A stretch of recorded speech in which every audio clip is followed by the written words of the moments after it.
It's time, training camp time, my friend. We are here. We are with Dan Hatman today. We're going to talk about scouting and what all of that entails. You know, some of the guys at camp, injury. We're going to talk about those guys, talk about camp, talk about what the scouts are doing now at training camp, especially the pro personnel guys. We have an interest in that because we don't believe in the linebackers. More on that and plenty more coming up next on the Brotherhood of the Bengal podcast.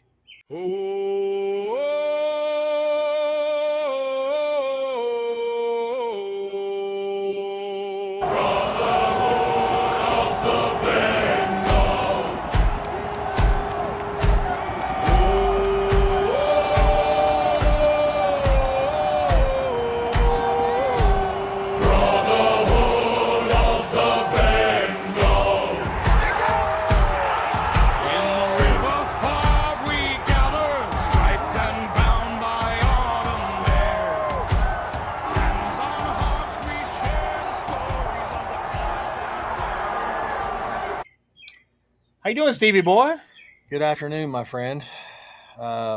Beautiful out here today. It's nice, man. No humidity. Low humidity, yeah. Awesome. Got about 3,000 hover flies around. I've killed 2,000, but they're still around. But outside of that, all is good. Welcome to the show, Dan Hatman from the Scouting Academy. Happy to have you here, Dan. Thank you for having me. How you doing, Dan? All good your way? Doing good. Good. I'm good. It's summertime. That means my 5 kids are all home from school. So it's a bit chaotic in my neck of the woods, but I see September on the horizon. It's coming quick. Right. It's coming quick. Parents everywhere celebrating when school starts back. I don't really feel that way. 5 kids, man. Dan, that's a chore. That's a chore, Dan. We stay busy. Yeah, I would say so. So we're gonna ask a few scouting questions. You know, you and I talk pretty regularly, not that long ago, but we're going to talk about the Bengals and what goes on. This time at camp, what in your position, if you could just give your history, is probably a good start, but also talk about what scouts are doing from a pro personnel standpoint as training camp starts across the NFL. Sure. So pro departments are usually around 4 folks, usually a director, maybe an assistant, usually a couple of pro scouts, and then occasionally the intern pool can get pulled into that. So there may be a 5th person. Bengals are obviously a little different in terms of their scouting staff size from that perspective. But most teams are going to enter. One of the first things you're doing is you're looking at all the other 31 teams, and you're starting to estimate, to project who's going to get cut, right? And so you can look at these 90-man rosters. You're immediately going to feel pretty good about 45 guys that a team's going to keep based on their contract, recent draft status, play time the year before, what have you. So there's not a ton of battles, so to speak, for roster spots. There's only so many most of the time that are up for grabs. So then you start going through and researching the depth of that coaching staff. The longer a staff has been there, the longer a decision maker has been there, the more they only keep 3 tight ends. They're only going to keep 6 receivers. They have 10 in the defensive line. And usually there's a little flux, 9 or 10 or 8 or 9 or whatever the case, but there's usually no wild jump where one year, they kept 5 receivers and the next year they're going to keep 7. So most of the time you can kind of hone in on that. And again, you start to figure out who might be available. Then you start comparing that to where did we have them the last time we graded any of those guys? If they're a rookie, how did we have them in our last draft class? If they've been kicking around, did our pro department look at them last year or the year before in some way? And you start triaging the list that way. And then you got to divvy it up. You got to watch them all over again on preseason film, whatever you can get your hands on at that point. I have definitely put in grades on 13 snaps. It's a little rough, not going to lie, trying to guess at that point where the guy's going to be in terms of projection. But you're trying to pull together, again, every bit of data you can. You're scouring the newspaper reports, long in the tooth, clearly saying newspaper. It's all online now, but that most teams subscribe to a company called SportScan. They just accumulate. They're one of the first aggregators out there. They went and got every sports section from every outlet, and they brought it into a PDF form. So every morning in your inbox, here you go. Here's everything that was said yesterday about your teams. And most of the time, again, you're going to separate it where a scout's going to have a handful of teams. I always had 4. I usually had the AFC South. So, I'd be paying attention to Houston every year. And you get really used to their roster, right? Who's there. And so when new guys come in, you can kind of compare, hey, this guy's better than what we seen in their roster before. He's probably going to make it. Or, hey, the roster's really good at this position, so this guy might be available. And then you just start cutting it down, right? You're trying to triage that down to who are the players that, again, we think are going to get cut, that we like, and then you start getting them a second look and a third look, bringing in other people from personnel, bringing a coach. Hey, coach, I think this tight end might get cut. What do you think? I heard you say linebacker before. So, hey, there's a chance this linebacker is not a good fit for this scheme. He was getting first-team reps last year. Now he's not. He's with the 2s. They drafted 2 rookies this year. He might be on that block.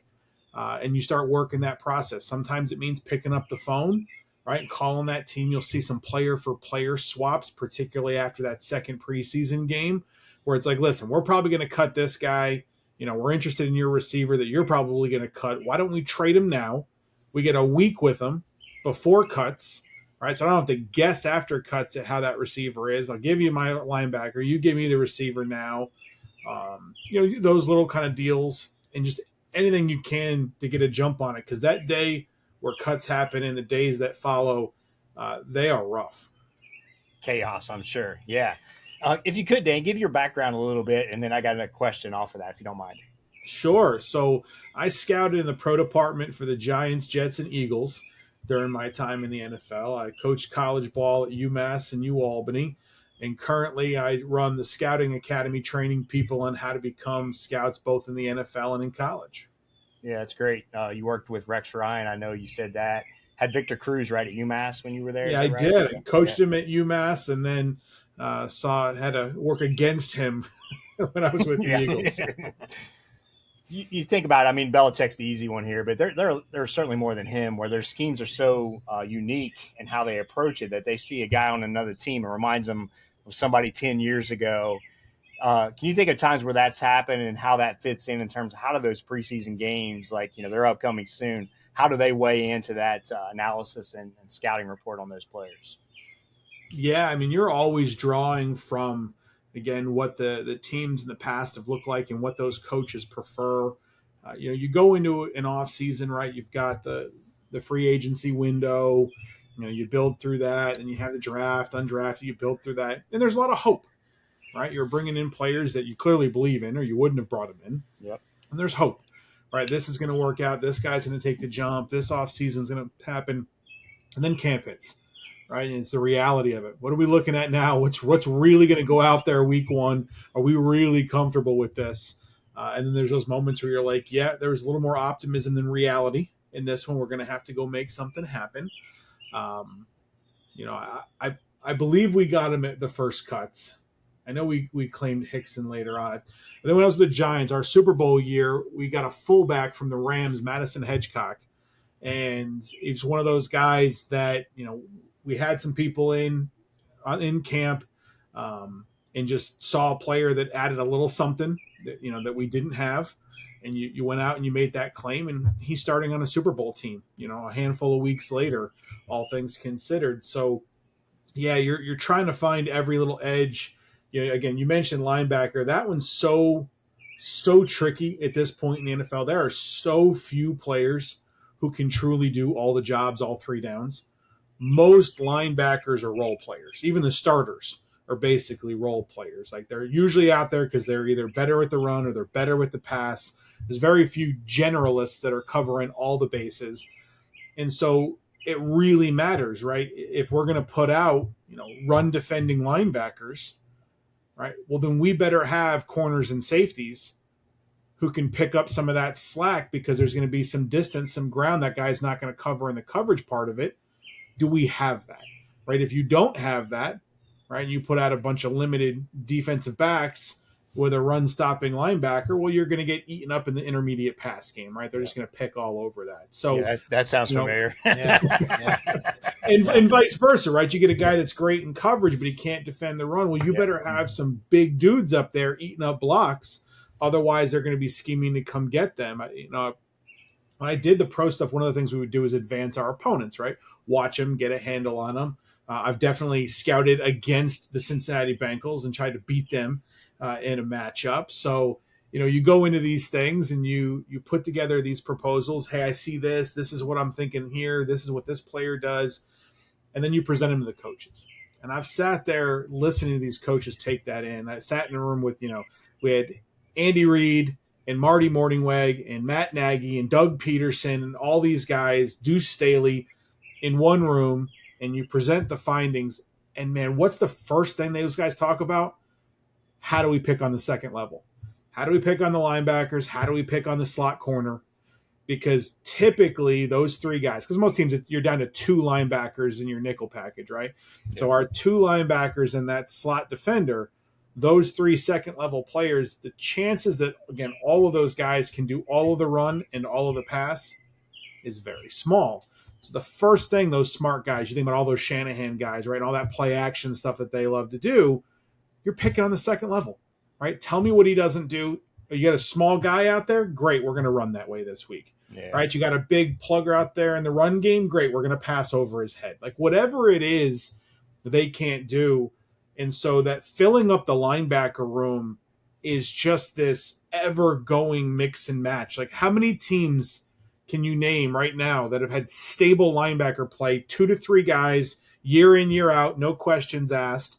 I mean, we can think of good linebackers. Fred Warner comes to mind, right? Oh, yeah. But they've had a revolving door next to Fred for years of guys that have gone through for that, right? The Eagles have had pretty good linebacker play, but again, revolving door in terms of how that goes. Draft Nakobe Dean, let him go. Find Zach Bond on the street, he takes off. Like just you're constantly trying to churn through that. I'm not sure there's really any team in the league 2 years in a row that feels good about linebacker. Yeah, that's interesting. We definitely the biggest question mark here, or one of them, right, for sure. So, yeah. What's your question, Stevie Boy? So, piggybacking off that, with how college football is and how it's such just a pronounced shotgun, let's throw it 35, 40 times. Let's let them linebackers drop. Their first reaction is always 2 or 3 steps one way or the other, and it's usually not to the line of scrimmage, whether it's weak side or strong side. How much has college football and how it's just grown into this passing, how much has it affected the growth of these linebackers come to the league? Because Knight and Carter was on Dan Hord's podcast a month or two ago, and they talked about, when camp started and Joe was under center 4 or 5 times in a row, they had never seen that before. You know what I mean? They didn't see the play actions left and right and the hiding the ball and the rolling out and some of the motions that come along with being under center. How much is college football really – I love the game, don't get me wrong, but how much has it set back those linebackers in today's NFL? Well, it's a give and take, right? When you put all of the development of your future players in a league you don't control, we get these kind of wrinkles.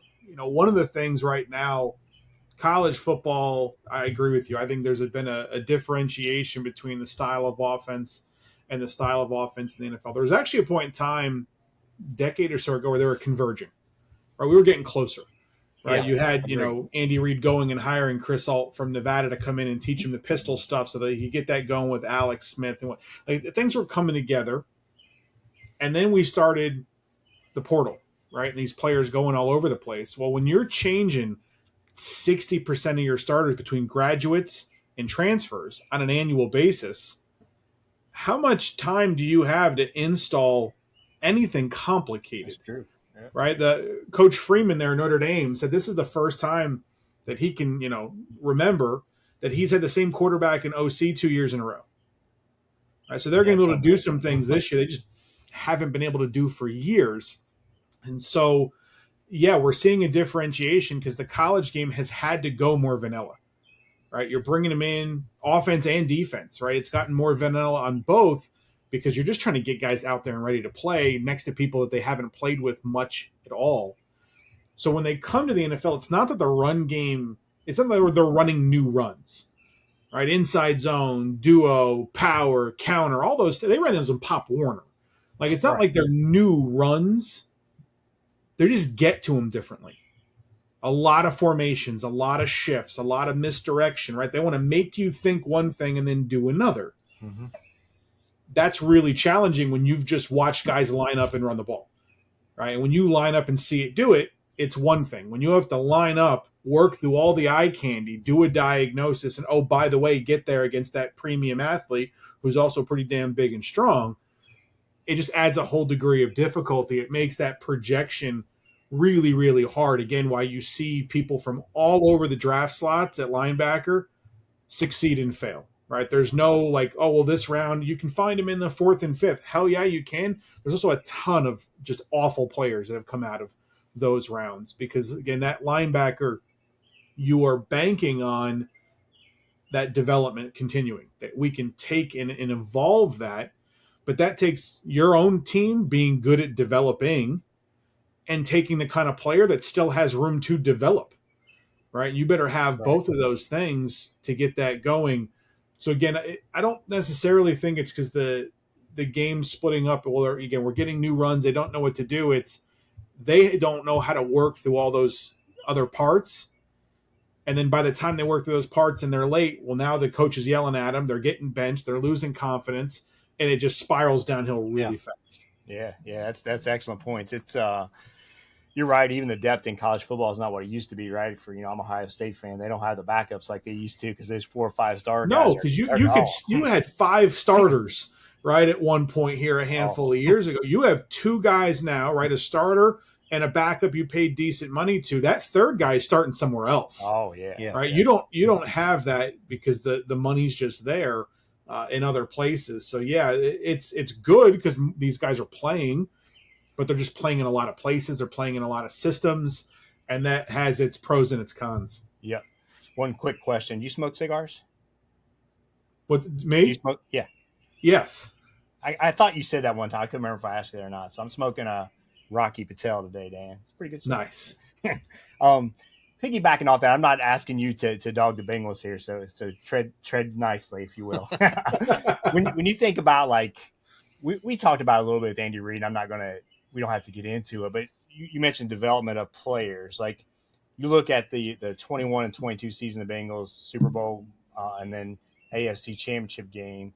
If you look at other quarterbacks at Burrow's level, granted there's been injuries, that usually continues on. I don't mean multiple Super Bowls, but in the hunt, like Josh Allen all the time. How much is it of a team's ability to develop and be those elite coaches? How much of that is a factor on a team's success, especially over a 5-year span?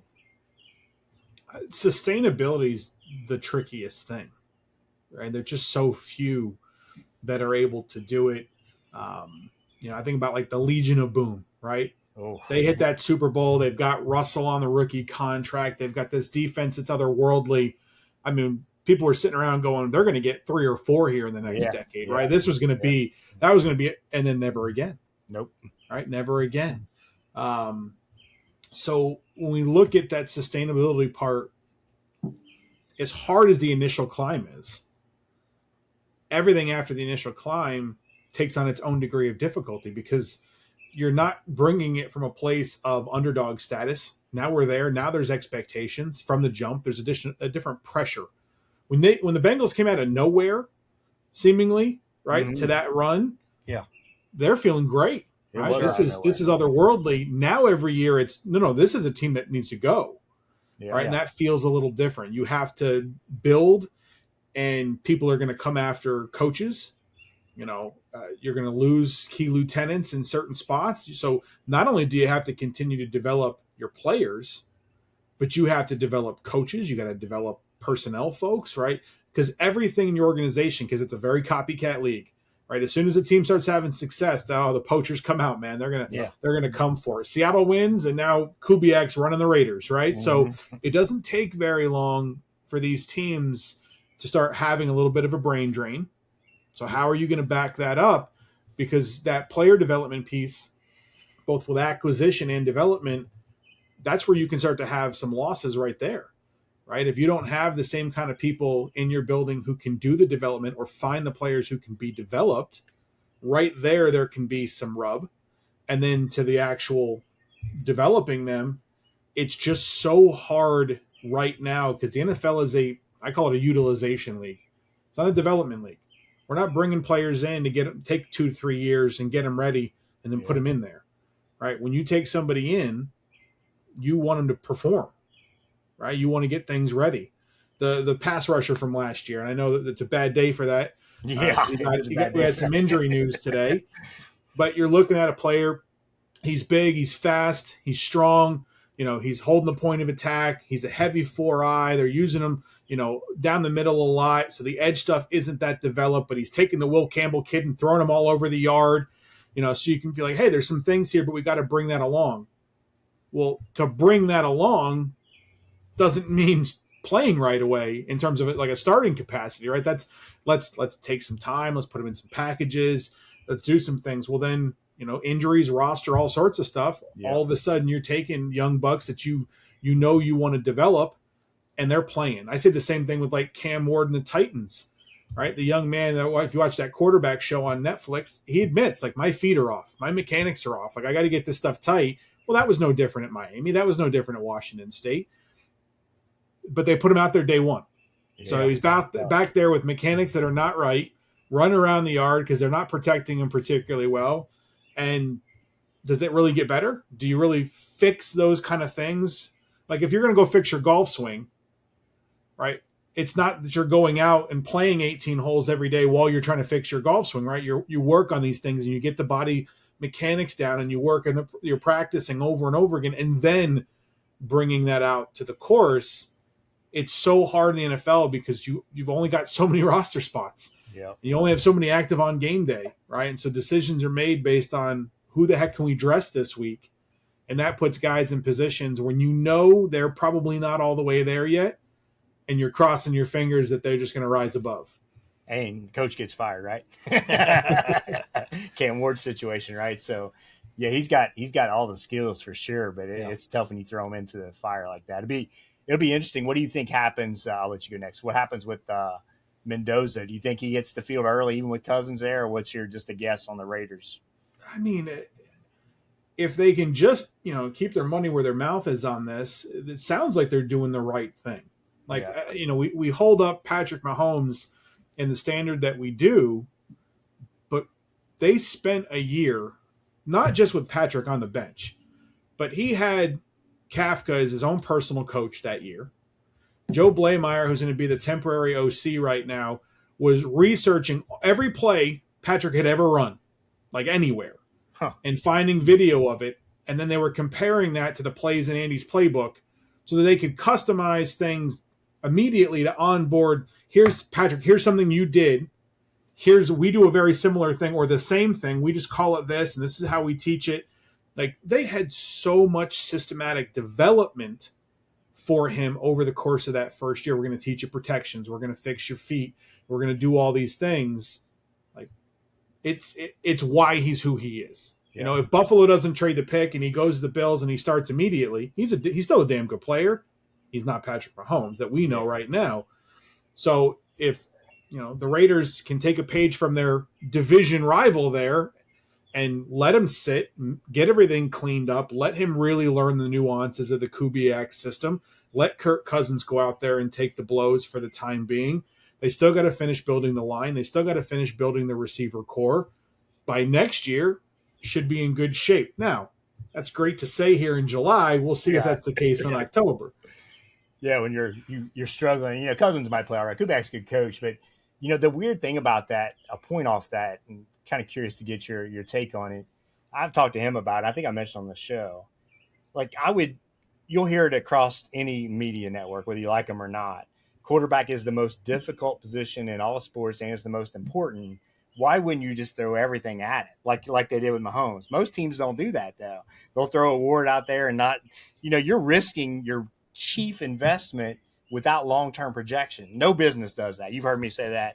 I'm in the corporate world.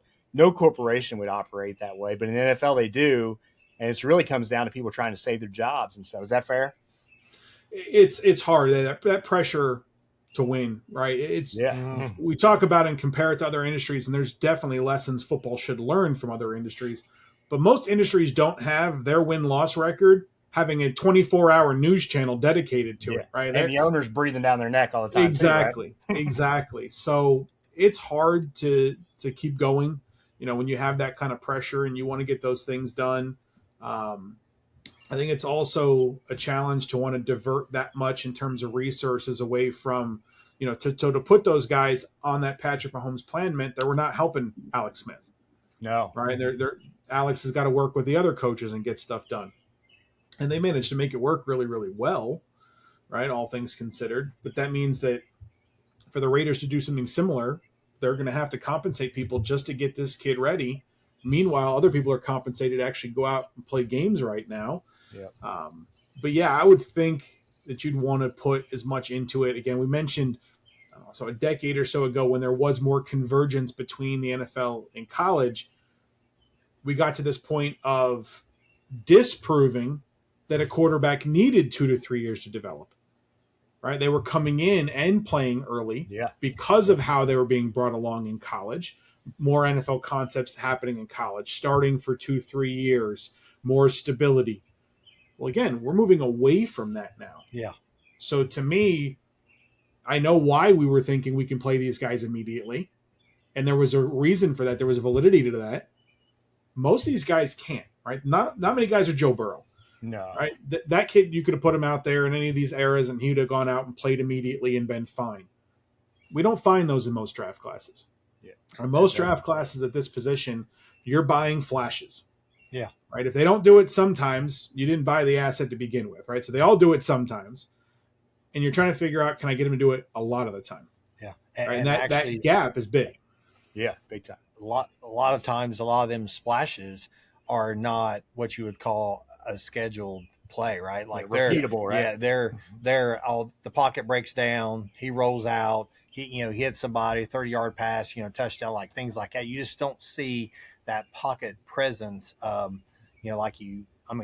even 5-6 years ago, it's changed even more. Kind of going with the same thing here. So me and Scotty here have been really critical of Zach, and we've been really critical of the organization. Duke Tobin. Yes. But I will say one thing through the years that Zach has done is he's listened to Joe.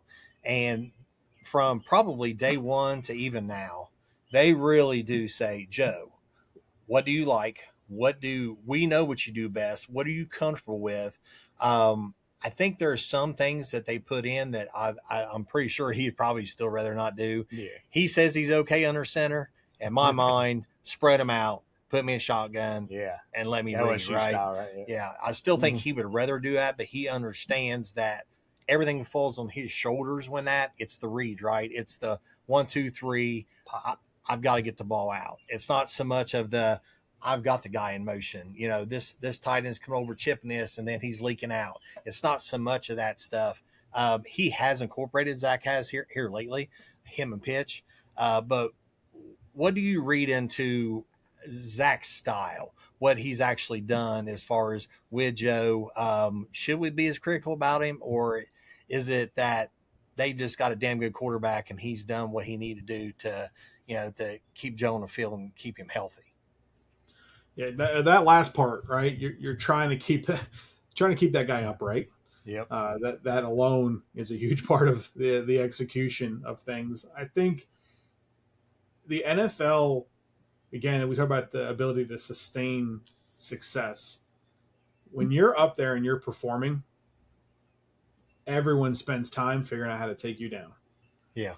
Right. I mean, that's the key point. What do you think every offensive staff spent time researching this spring?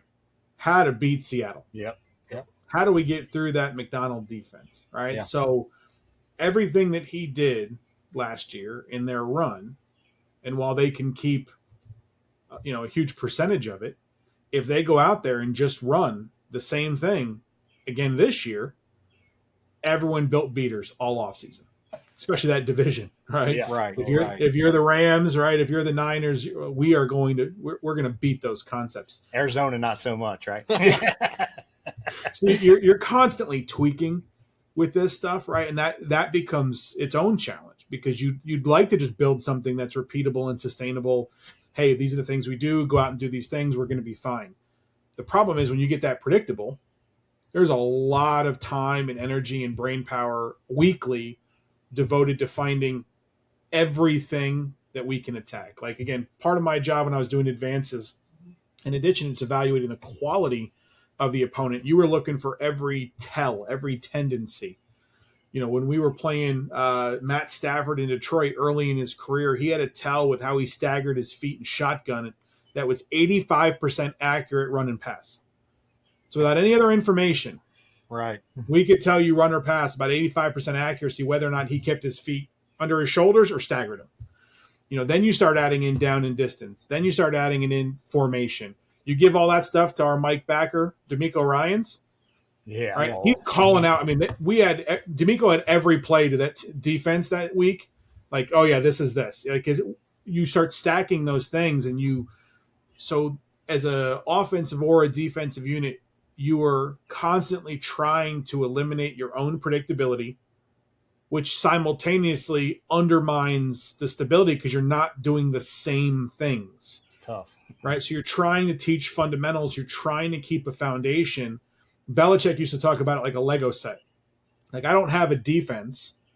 I've got every position, we teach them a certain set of Lego pieces. And then my staff, we decide how we want to fit those pieces together on this particular play, this particular week. And so we could say, hey, you're going to use this technique. You're going to go cut this. You're going to go over here and we're going to run, whatever on this side. And then each player, that was that whole do your job. If everybody just does the thing we just told them, it's all going to come together, right? We can see how the Lego pieces fit. It's just really challenging, which is why it's so hard for coaches. Again, we look at sustainability. I mean, how many guys have we held up as like, oh man, maybe this is the next one, and 3 years later they're fired, and people are making fun of them online. So it's unbelievably challenging to remove that predictability, maintain stability, develop your players accordingly. Like, it's just such a moving target, which is why getting into the scene when they don't know you, when you don't have tendencies, when they don't know what you're going to do, is so much easier than when they figured out what you like to do. Yeah. It makes perfect sense. Yeah. Do you have like a favorite, I don't know, I'm putting you on the spot here, a favorite up and coming coach or anybody you see that a young guy that's coming in, whether it be Kubiak or something like that you think has got a bright future? I am interested in Christian Parker in Dallas. Just the people that he's worked for, the things he's been able to learn in those spots. Dallas it's big lights, right? We'll see what happens for him in Jerry's world there, and things of that nature. But yeah, I like these coaches, offensive or defensive, who have come up in some different systems. People associate Zach with McVay, but there was all that time before that with all the stuff through Parcells and Miami and everything else, right? So like, he doesn't have just one set of resources to draw on. He has multiple. I like that in coaches, when they've been in these different systems and structures, so that you can draw upon those things. Because even if you come up like, Cliff Kingsbury come up in air raid, right? And that's a huge part of his belief system. What he does, he can go out and he can pick the brains of other people, and he does, and I'm sure he'll continue to. But when you've really worked day in and day out in one thing, you don't have quite as many wells to draw from, right? As guys that come from others. So it's things I look for in coaching candidates, because you're always just problem solving, right? At the end of the day, this is all just a big problem solving issue. That changes if you all the have time, right? more solutions to draw from, you got a better chance. Yeah. I got one final question for you. Do you have something first? I do want to go back to the very beginning here, if you don't care. So with COVID and what happened, I'm going. You're going back. I'm going way back. Well, with expanding the practice squad, how has that changed as far as like right now, knowing what may happen in the next few weeks? You talked about other teams, scouting them. there's a lot of players. If they get through waivers, like how has the practice squad really changed? The house is how it's expanded. How they look at it now. As far as Yeah, moving forward from now to it's preseason. it's wonderful for each individual club, right? So it's not just the expansion of the numbers; it's the call up ability, right? Yes. We can use you for a week without having to do a whole transaction. We don't have to cut somebody to get through one game. Yeah. We can put veterans on it for a couple weeks as a startup. If we're it's third week of September, we're going to sign whatever veteran running back off the street. I don't have to immediately roster him, right? I can put him on the practice squad for a couple weeks, get his legs under him, teach him things, and bring him in if I think that's what needs to happen. It's just made the management of the roster so much easier because those were decisions you were making. Yeah. Right. If you lost your starting running back, or whatever, you were going to lose them for however many weeks, right, before some of this long-term IR. And again, ability to call him back. Well, do we put that guy in IR? If we don't, we go sign somebody to replace him. Well, then who are we cutting? That person's probably going to play on teams. Now, if we're cutting that person on teams and we're adding this starter who doesn't play on teams, and that means somebody else has got it. So it just created a lot of bottlenecks that are so much smoother now. But in terms of it studying your opponents, well, now it's not just, the people that you thought were going to be on the roster because they're actually signed, but you got to know that practice squad for those call-ups and obviously monitor it throughout the week to see if any other additions occur. But it gives you more flexibility. I do think ultimately it helps create a little more opportunity for development, not just because of numbers, but because you can put people on it to actually develop, because you have more room to put people on it that are just there for call-ups or other purposes. I don't have to cut a developmental player off the practice squad to survive a couple weeks span. It makes it a lot nicer. Yeah. Plus the risk of losing them too. Yeah. Right? Oh, yeah. Yeah. I got two questions. I lied to you. So this is the final two, I promise, Dan. So, working with you and doing some stuff, like I knew this a little bit, but more so now, like you watch TV or whatever else, they have to make it user friendly or viewer friendly or whatever else. Football is a complicated game. Can you talk about that? Like briefly, football is complicated. Working all those pieces together and different techniques and positions and what they do in certain situations, very complicated. Yes. I've spent a long time thinking about how to teach football so we can onboard people as quickly as possible. And at the end of the day, there is no one quick on-ramp, right? Everything that you come to learn about football initially, when you learn a different part about football, you see it from a whole different angle all of a sudden. Like the classic one I use is a three technique. So that's the defensive tackle who plays outside of the guard. Right. All right. So there's a simple definition. Three technique, outside of the guard, playing the B gap. But wait, that guy can be basically nose to nose just on that outside shoulder. Right. And that's a three technique. He can widen that out a bit more and have just his inside shoulder on that guard. He's still a three technique. He can be outside completely where his shoulder and foot are outside the guard's frame entirely, and that's still a three technique. He can go all the way out in the gap, and that's still a three technique. And the reason why he would do that is based on the overall front.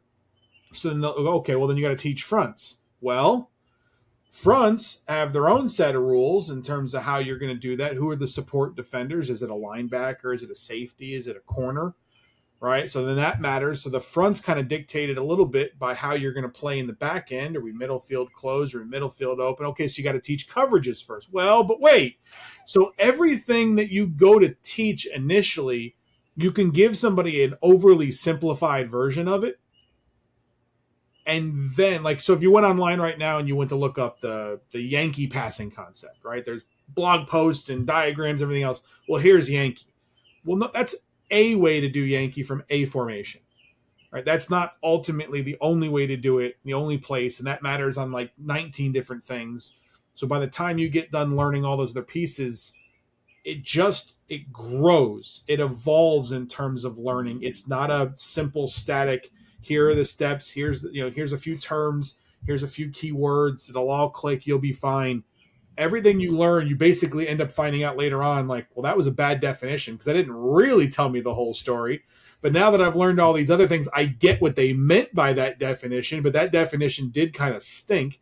But there's no other definition they could give you, because if they gave you every conceivable variable that actually went into what the heck a 3 technique is and why they do on every conceivable variable that they see, the definition would be the size of a freaking encyclopedia.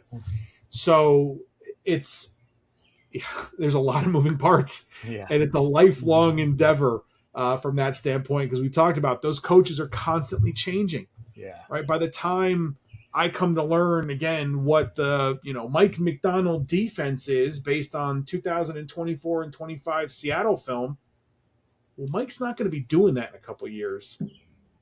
Right. So if I spend the next 2 years trying to learn Mike's system so that I can scout for it, by the time I get that done, Mike's not there anymore.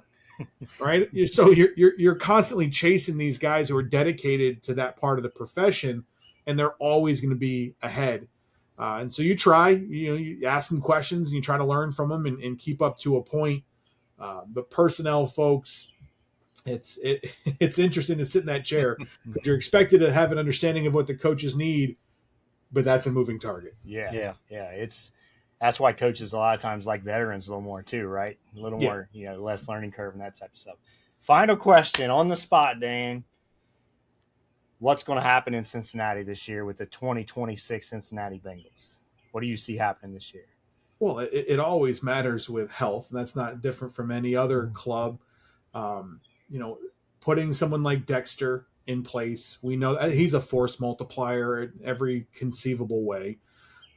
So that was a dramatic change. So those couple of young linebackers and however that room comes together will be demonstrably different, because interior offensive linemen are not scooting up to them nearly as quickly as they were last year. No. So that piece of it again is critical. I wish Stewart didn't get hurt.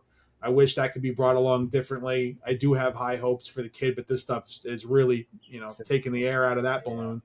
And then at the end of the day, you got to keep 9 upright. Right. If those two, if the line can do their job so that 9 can do his job, that offense is fine. Obviously, the receivers are great. I love the running back. Again, there's pieces in place there. That thing can be absolutely dynamic. It comes down to, can you protect 9 and can you play some defense so that it doesn't have to go score 35 points a game. And you could see by everything they did this offseason, they know that defense has got to bring that point total down, so that they don't have to chase 35, because that'll help them be more non-predictable on offense when you don't have to do those things. Yes. Yeah. Very good. Very good. We're on the same page. Thanks for joining us today, Dan. Yes. Really appreciate it. That was great. That was great. Yeah, happy to be here. Thanks for having me. Take us home, Stevie boy. Also, traffic, stay to the right. Peace out, guys. Thank you.